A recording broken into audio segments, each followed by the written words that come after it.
Data ekonomi terkini Amerika Syarikat menunjukkan penurunan dalam penunjuk utama. Sebagai contoh, jualan runcit pada Februari meningkat kurang daripada jangkaan. Kelembapan ekonomi Amerika ini memberi tekanan kepada dolar Amerika Syarikat.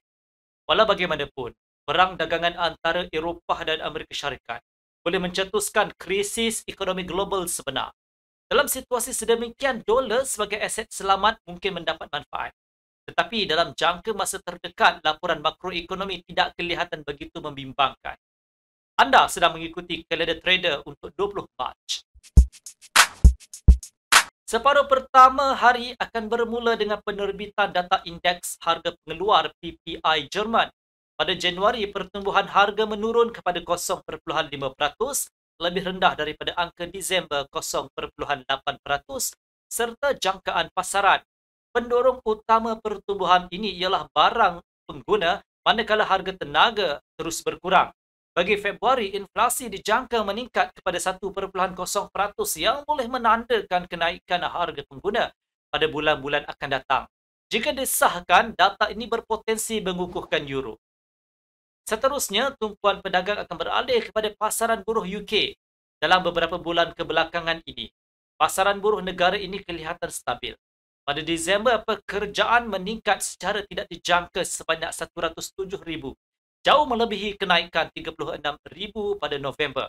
Namun ramalan bagi Januari menunjukkan penurunan. Jika jangkaan ini menjadi kenyataan, pound sterling akan kehilangan nilai. Banyak juga bergantung pada unjuran dasar Monetary Bank of England yang seterusnya serta perkembangan inflasi. Bank of England juga akan mengumumkan keputusannya mengenai kadar faedah 5 jam kemudian.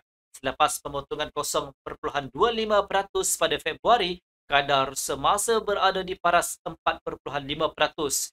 Jika bank mengekalkan kadar tersebut tanpa perubahan, nilai pound mungkin tertekan. Namun sebarang petunjuk tentang penangguhan pemotongan kadar semasa sidang media Andrew Bailey berkemungkinan menyokong mata wang Eropah. Pasaran juga memantau rapat laporan mingguan pekerjaan di Amerika Syarikat. Sehingga kini tuntutan pengangguran awal kekal stabil bertahan pada paras 220,000 untuk 2 minggu lalu. Bagaimanapun, ramalan menunjukkan sedikit peningkatan kepada 225,000. Jika disahkan, kelembapan dalam pasaran buruh ini akan memberi tekanan kepada dolar Amerika Syarikat. Tidak lama selepas itu, indeks pembuatan Fed Philadelphia akan diterbitkan. Pada Februari, indeks ini jatuh mendadak daripada 44 mata kepada 18 mata. Petunjuk utama mencadangkan penurunan lagi pada Mac melebihi separuh ke paras 7 mata. Aktiviti perniagaan yang lemah ialah faktor utama yang boleh mendorong Rizab Persekutuan Amerika Syarikat untuk terus menurunkan kadar faedah.